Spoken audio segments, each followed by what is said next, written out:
എല്ലാവർക്കും നമസ്കാരം.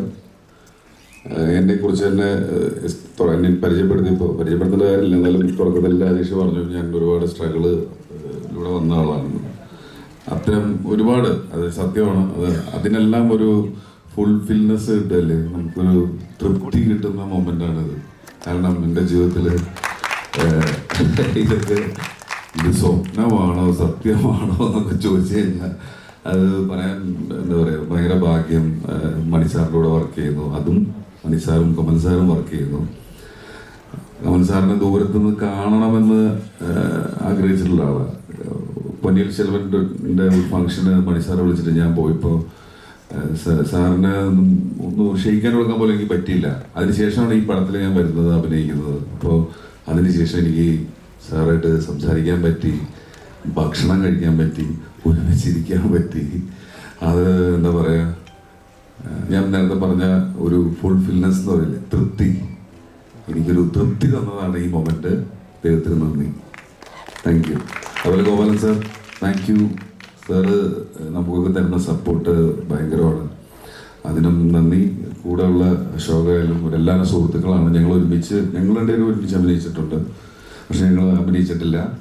പക്ഷേ ഈ സിനിമ തഗ് ലൈഫ് ഭയങ്കര ഒരു എക്സ്പീരിയൻസ് ആയിരിക്കും. കാരണം Ravi K Chandran, A R Rahman, Sreekar Prasad, Mani Ratnam, എൻ്റെ വണ്ണാനുള്ള കമലഹാസൻ, അവർ ഇവർ വരുന്നൊരു സിനിമ എന്ന് പറയുമ്പോൾ നമ്മളിപ്പോൾ ഇങ്ങനെയൊന്നും പ്രമോട്ട് ചെയ്തില്ലെങ്കിൽ പോലും അത് നമ്മൾ കൊണ്ടാടുമോ. Thank you sir. തീർച്ചയായിട്ടും ഇനി നമ്മളെല്ലാം കാത്തിരിക്കും. ഹലോ, എല്ലാവർക്കും നമസ്കാരം. വളരെയധികം അഭിമാനത്തോടുകൂടിയും കൃതാർത്ഥതയോടുകൂടിയുമാണ് ഞാൻ ഇവിടെ നിന്ന് ഇരിക്കുന്നത്. ഇത്രയും വലിയൊരു ക്യാൻവസിൽ നിർമ്മിക്കപ്പെട്ട ഒരു ബ്രഹ്മാണ്ഡമായ ഒരു സിനിമയുടെ ഭാഗമാകാൻ കഴിയുന്നത് ഏതൊരു ആക്ടറിനും ഒരു ഡ്രീം കം ട്രൂ തന്നെയാണ്. ആ ഡ്രീമിൽ ഞാൻ എപ്പോഴും ഇങ്ങനെ പോയിക്കൊണ്ടിരിക്കുകയാണ്. കമൽ സാർ എന്ന് പറഞ്ഞ വ്യക്തി എൻ്റെ ജീവിതത്തിൽ എത്രത്തോളം ഇമ്പാക്റ്റ്ഫുൾ ആണെന്നുള്ളത്, എൻ്റെ എസ്പെഷ്യലി കരിയറിൽ ഒരു വളരെ ചുരുക്കം സിനിമകൾ ചെയ്ത ഒരു സ്റ്റിൽ ന്യൂ കമർ എന്ന് പറയാവുന്ന ഒരു കുട്ടിയെ വിളിച്ച് വിരുമാണ്ടി എന്ന് പറഞ്ഞൊരു അത്ഭുതമായ അന്നലക്ഷ്മി എന്ന് പറഞ്ഞൊരു ക്യാരക്ടർ തന്ന് എന്നേക്കും എനിക്ക് ചെറിഷ് ചെയ്യാൻ പറ്റുന്ന ഒരു ക്യാരക്ടർ ആദ്യം തന്നു.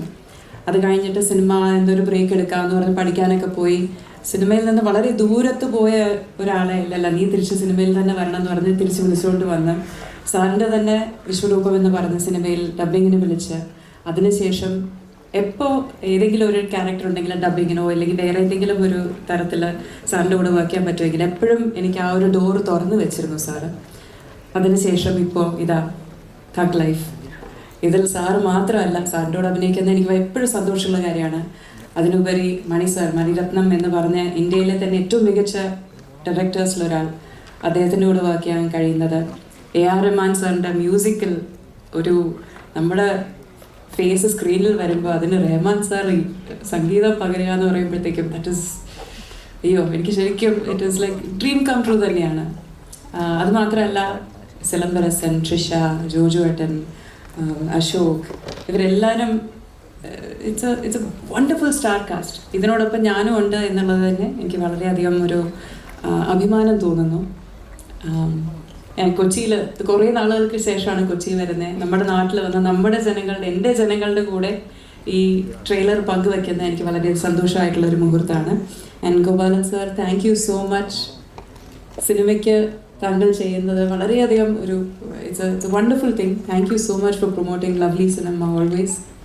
Thank you for supporting all of us. And trailer എല്ലാവരും കണ്ടില്ലേ? ഇങ്ങനെയുണ്ട്, സൂപ്പർ. പടം നമുക്ക് പൊളിക്കണ്ടേ?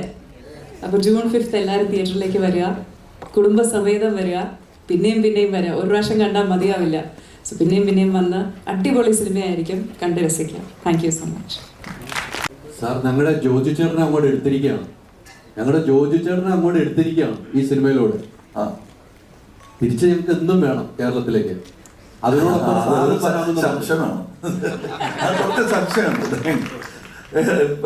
തിരിച്ച് കൊടുക്കില്ല. ഞങ്ങൾ അങ്ങനെ കുറെ പേരെ അങ്ങനെ പിടിച്ചു വെച്ചിട്ടുണ്ട്. നാഗേഷ് തീർച്ചയായും കർണാടക പോകാൻ കഴിയില്ല. സരോജാദേവി ഞങ്ങളുടെ ആളാണ്. ഇപ്പോൾ ജോജോ അങ്ങനെ ആക്കും. ദറ്റ് ഇസ് മൈ ഭാവിയിൽ അങ്ങനെ ആവും. Hello Kamal sir. ഹലോ ഇവിടെ ഇവിടെ ചാണക്യൻ മദനോത്സവം പോലത്തെ സിനിമ എപ്പോഴാണ് പ്രതീക്ഷിക്കണം മലയാളത്തില്? എന്തോ ചാണക്യൻ മദനോത്സവം പോലത്തെ മൂവീസ് ഉണ്ടായിരുന്നല്ലോ മലയാളത്തിൽ ചെയ്ത, അതുപോലത്തെ ഇനി ഇപ്പൊ ഒരു മലയാള സിനിമ എപ്പോഴാണ് പ്രതീക്ഷിക്കുക സാറിന്? അതുപോലെയാണ്. വയസ്സ് എത്രയായി? അത് വേറെ ഇതിൽ കുറെ ഉത്സവമുണ്ട്.